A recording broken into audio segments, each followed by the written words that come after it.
Guys, gals, and non-binary pals, welcome to episode 169 and a cheeky KFC sneak peek. Yes, indeed, I'm delighted to introduce Keith's Fantasy Club's latest and adorablest edition. Put your paws up, if you will, for Scorpinator. Prepare for Scorpination. So this tasty little invertebrate is the brainchild of See No Kibble, and as such requires a stunning amount of explanation, so bear with me as I unpack the fan wank. Young Scorpinator here is the masterpiece-grade tape-type spiritual grandnephew of Scorpulator, who you may remember as Devastator's action master arachno friend, and he converts from a sweet Scorpo into a regular old micro-cassette, kind of in the spirit of Encore Wing Thing, who was a Rat Batty reissue repaint after Soundwave's action master Myrmidon.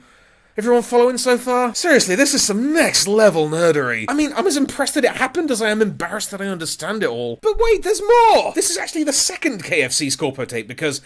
Alright, so back in the G1 pre-production days, Autobot audio badass Blaster was apparently supposed to lead a totally different tape team to the one he ended up with. Let's see, there was Stripes, who was pretty much the friendliest Ravage, Cubby, who was just Steeljaw with his shit name, Bolts, who, I don't know, and Stinger, the would-be original Scorpo man. But they got ditched in favour of Rewind and Eject and so forth, and so it goes. So KFC decided to bring some of these guys back to life, because they're nerds, and packaged an all-original Stinger toy in with Double Deck and Mandy, their Twincast and Rosanna analogues. Meaning this is the first time the Scorpion-type cassette figure's been made available as a standalone figure. Please find in the attached PDF a mock-up of the box art for promotional...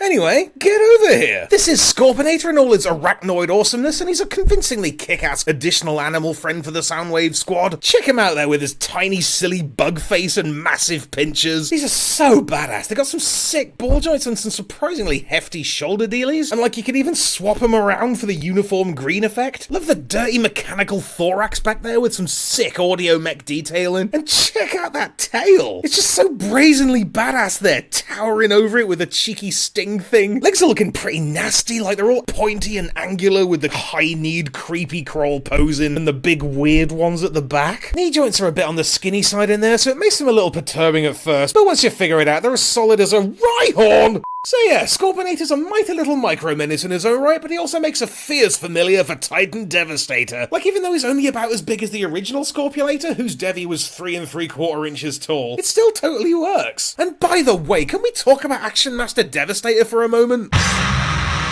Oh! Anyway, let's get to the cassette.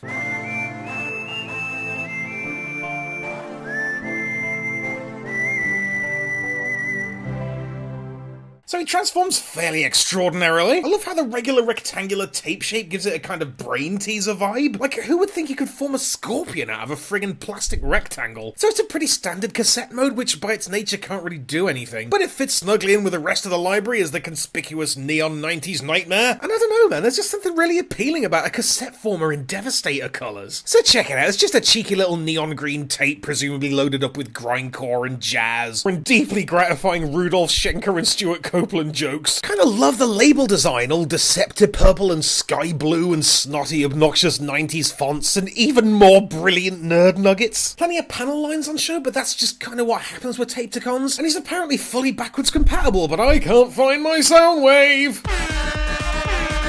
So his only accessory, as it were, is this sweet velvety black tape case. Not much to it, but it's a class touch. This brings a bit of authenticity to the party and makes it all the more jarring when he busts out of there all garish and green. KFC Scorpinator then is one lush little bug buddy. He's just a sweet and fun little figure with some smart engineering and an awesome job. And I kinda love the fact that it's so little yet takes so much explaining. Now I have kind of fallen out of love with third-party stuff recently because it's just a lot of deja vu and posturing, but Scorpinator just feels so much less cynical than a lot of the crowd. Like, it's not trying to be some big shot status symbol, it's not trying to replace anything, it seems to come from a place of love, and it understands the fun of digging deep into Transformer lore and being a real sickening nerd about it. This is the kind of multi-layered deep fandom homage that nobody else is gonna do, and it makes me so happy. Yes indeed, consider me Scorpinated. So check it out, they're only making 500 of these, so UK and Europe get on Sid's Transformers and Facebook, links below. US and Canada get on BigTinRobot.toys, or you can pick one up at TF Nation. Cheers for watching, and I'll scorp you later.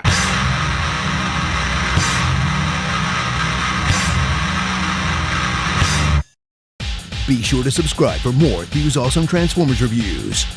Limited appeal, keeping it real.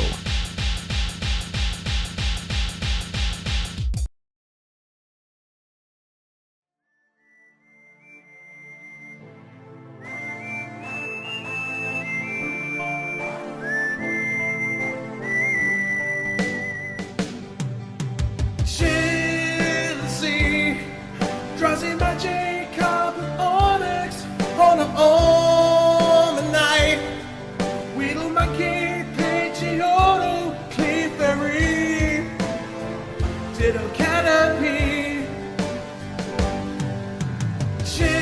Chansey, Drowsy Magic, Carpet Onyx, OMANYTE, Weedle Monkey, Pidgeotto, Clefairy, Ditto Canopy.